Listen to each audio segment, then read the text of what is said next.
एक तरफ Abraham Lincoln पर हमले के दावों को खारिज कर दिया गया है और दूसरी तरफ फ्रांस ने दो युद्धपोत रवाना कर दिए हैं मिडिल ईस्ट में। और देखिए अमेरिकी बेस के पास फिर 3 ड्रोन्स गिरे हैं, लेकिन तीनों ड्रोन्स को मार गिराने का दावा किया जा रहा है।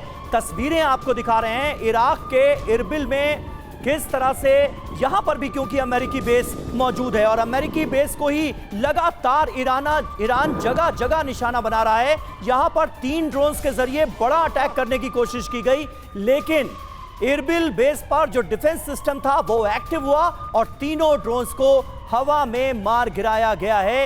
ये जानकारी सामने आ रही है।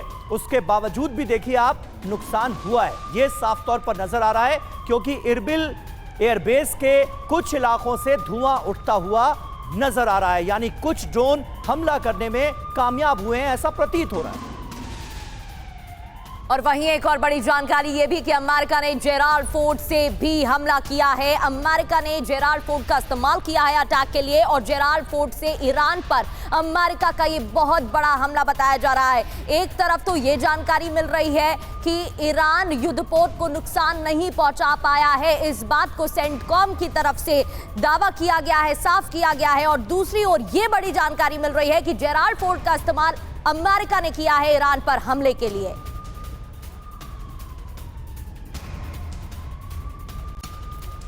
और इस बीच देखिए, क्योंकि ईरान लगातार ताबड़तोड़ हमले कर रहा है, इजराइल की तरफ से बड़ा रिटेलिएशन किया गया है, ये जानकारी मिल रही है। और इजरायली डिफेंस फोर्सेस ने बाकायदा इस हमले का वीडियो जारी किया है।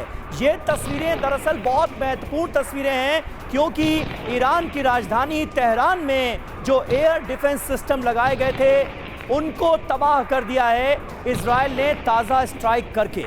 ये तस्वीरें आप देखिए, एक एक करके जो तमाम एयर डिफेंस सिस्टम यहां पर मौजूद थे उन्हें तबाह करने का दावा किया गया है आईडीएफ की तरफ से, और बाकायदा सबूत के तौर पर यह वीडियो दुनिया के सामने रखा गया है।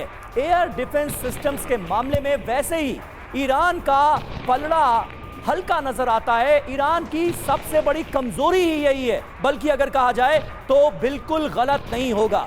और यह कमजोरी यहां तक है कि ईरान अपने सुप्रीम लीडर की जान भी नहीं बचा पाया। और खबर तो यह भी आ रही है, क्योंकि अमेरिका के एक पूर्व एनएसए हैं, उनकी तरफ से इजरायली मीडिया का हवाला देते हुए यह दावा किया गया है कि जो नए सुप्रीम लीडर बनाए गए हैं आयतुल्लाह अराफी, उनको भी मार दिया गया है। हालांकि यह खबर अभी कंफर्म नहीं हुई, लेकिन फिर भी ईरान की तरफ से बड़े हमले हो रहे हैं। अलग अलग तस्वीरें हम आपको दिखा रहे हैं, चाहे बात बहरीन की हो, क्वेता की हो, और अब कतर की तस्वीरें आपको दिखाते हैं जहां ईरान ने बड़े अटैक किए हैं। दोहा में 6 स्थानों पर जोरदार धमाके हुए हैं। तो यहां से भी ये तस्वीरें देखिए, जितने भी अमेरिकी एयरबेस हैं उन पर टारगेट किया जा रहा है और अटैक हो रहे हैं।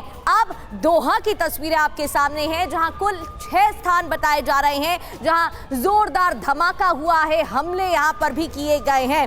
तो ईरान की तरफ से अलग अलग जगहों पर अमेरिकी बेसिस को टारगेट किया जा रहा है और यहां पर भी हमले हो रहे हैं। प्रोफेसर संजय भारद्वाज हमारे साथ मौजूद हैं। संजय जी, ये जंग अपना दायरा बढ़ाती हुई नजर आ रही है, उस तरफ जाती हुई जंग नजर आ रही है जहां पर कुछ दिनों में इस जंग पर काबू पाना नामुमकिन सा प्रतीत हो रहा है। ईरान ने यह साफ कर दिया है कि किसी हाल में सरेंडर करेंगे नहीं, मरते दम तक लड़ाई लड़ेंगे। 11 देश एक तरफ, ईरान एक तरफ। यह सिलसिला कब तक जारी रह सकता है? जंग खत्म कैसे होगी?